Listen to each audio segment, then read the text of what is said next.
sommes à Thiverval-Grignon, dans les Yvelines, à l'emplacement du futur Golf de 19 trous qui verra le jour en 2019.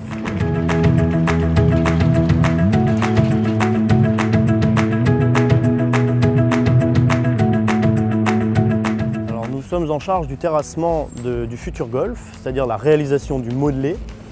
Pour cela, nous devons réceptionner et mettre en œuvre des matériaux inertes issus de différents chantiers de terrassement.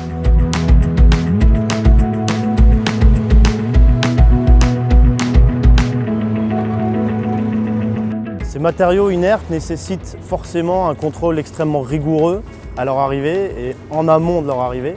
Il y a une procédure d'acceptation qui a été mise en place et qui nous assure de pouvoir contrôler la qualité de ces matériaux. Alors en amont de tout démarrage de chantier, le client doit nous renseigner une fiche d'information préalable. Sur cette fiche doit être renseignée l'identité du producteur de déchets, l'adresse exacte de la provenance, la quantité et la qualité du type de matériau qu'il doit amener. Nous vérifions que tout ceci est conforme à notre arrêté préfectoral et alors on délivre un numéro d'acceptation préalable qui l'autorise à venir sur le chantier et pouvoir décharger les matériaux. Par la suite, le camion arrive au poste de contrôle sur le terrain. La personne à l'accueil vérifie que, dans un premier temps, l'acceptation a été délivrée, puis que le chargement dans la benne correspond à ce qui est autorisé d'être mis en œuvre sur le terrain.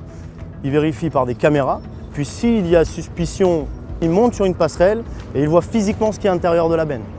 Alors il délivre un bon de livraison qui autorise le camion à rentrer sur le site et à décharger.